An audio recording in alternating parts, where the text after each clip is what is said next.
All right, welcome back to the channel. Max Tornow here, and in this video I want to talk about how to go your own way even though everybody else has different expectations of you, and even though you're feeling the pressure from family, from friends, maybe from society to, go down the normal route, but you're someone who thinks outside the box and you want to do something else for yourself, and you're not 100% sure if you can actually do that and disappoint everybody else. We're actually in beautiful Vienna here today. Good morning from there. This is specifically a video for you if you feel like you want to go your own way. There's so much expectations upon you and you're scared of breaking that expectation.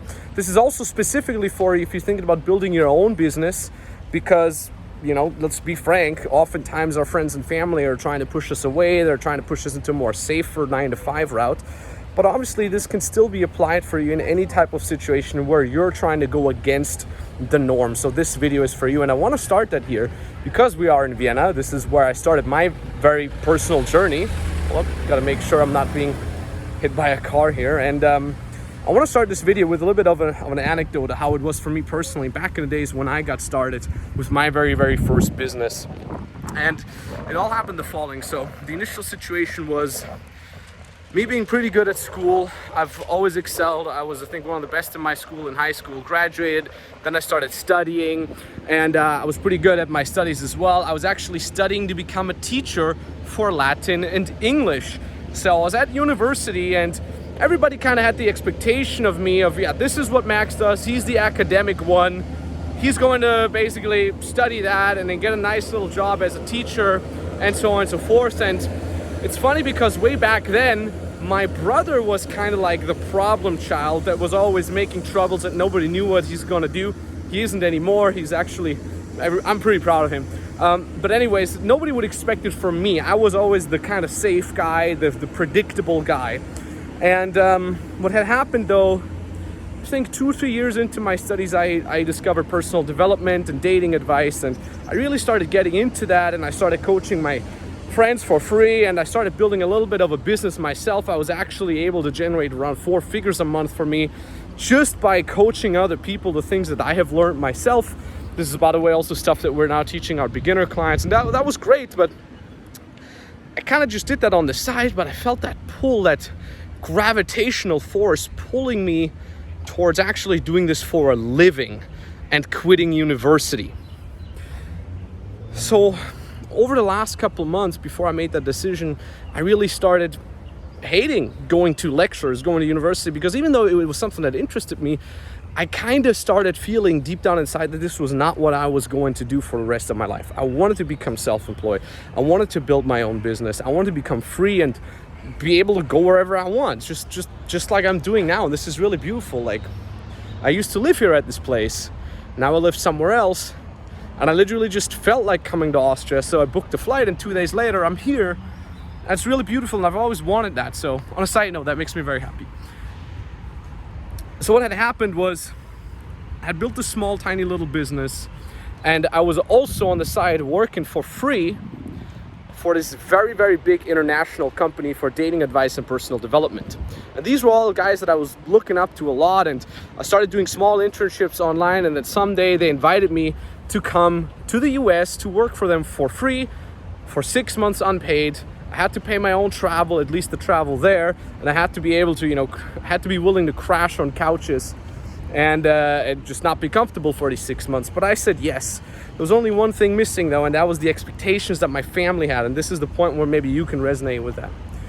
So I booked the train back to my hometown to visit my mom and dad and tell them, number one, that I was going to do that, and ask them, number two, for money, because even though I was making 4 figures a month with that, I was young and stupid, and I was spending it, and I didn't have enough for me to afford the flight and actually go there. So what happened was I took the train home. Let me sit down here real quick. And I come in and I asked my mom and dad to meet me and have a chat at home. So they're like, oh, hey, it's so nice to see you. What a nice surprise. How are you doing? How's university going? And I'm like, oh yeah, I quit. Anyways, I need $8,000. And they're like, what? That's ridiculous. You're kidding, right? What are you talking about? And again, I was the predictable one, right? I was the one whose path has already been laid out.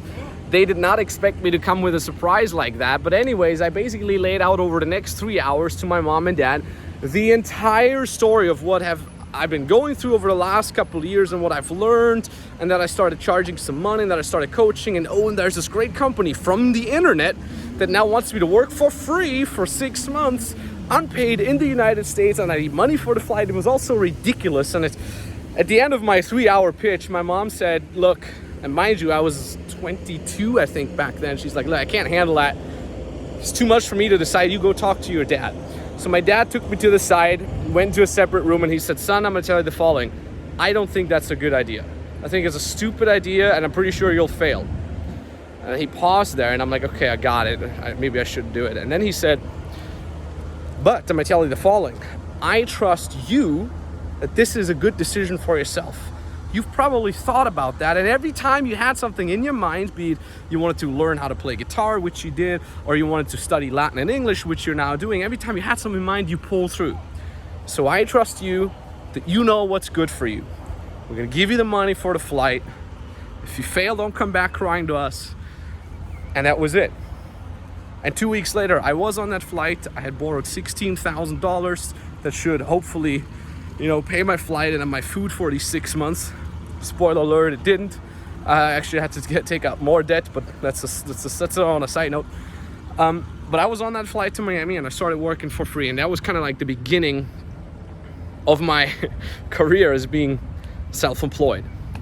And the point that I'm trying to make here for you is, this might not be as easy as it was for me.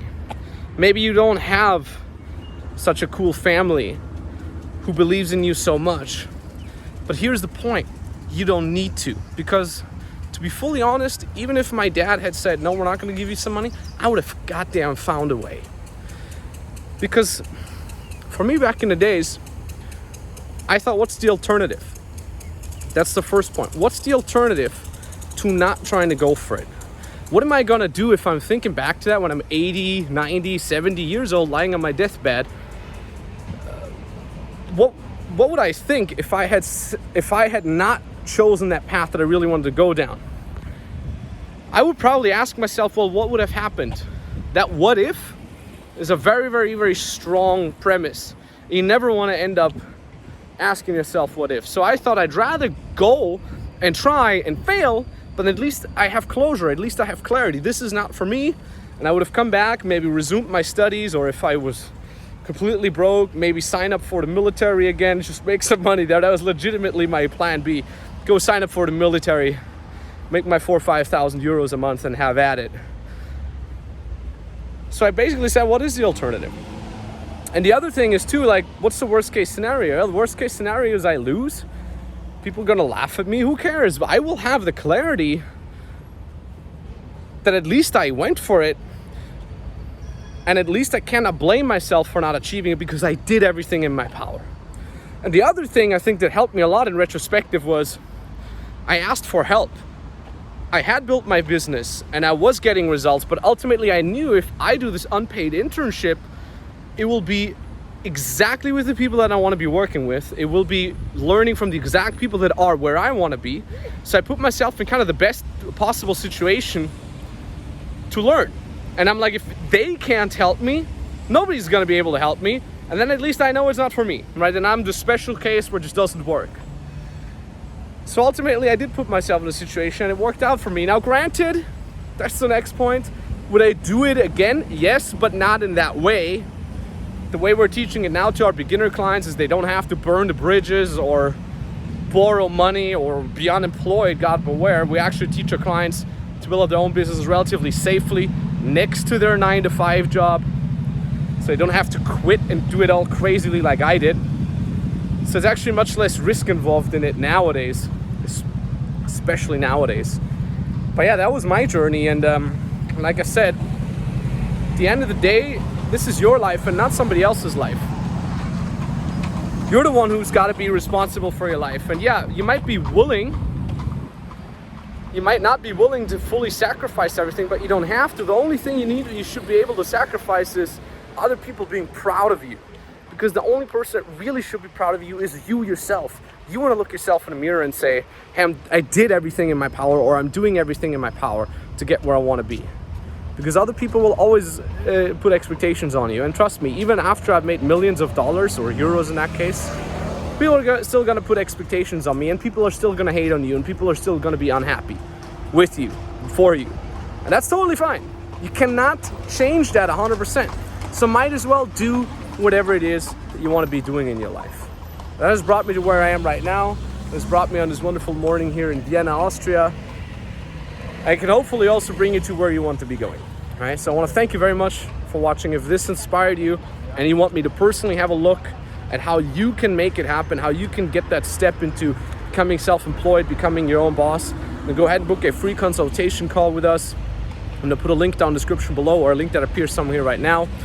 Click on that link, you fill in an application, and then you can book the exact date and time where you want us to call you for that free consultation call. We've been working with over 2,000 clients by now. We know exactly what steps that need to be done in all kinds of different life situations in order for you to build your own first business. So I want to thank you very much for watching. Signing off now from Vienna, and talk to you soon. Hey, what's up guys? Rafa Martinez here. My business is about working on the mental area with tennis athletes. I have closed so far 7.1K, and nothing but love for the coaches, and for those that are still struggling, just know that it's the consistency and the dedication that you put every day into the business. So hope you guys are having a good day, and GG.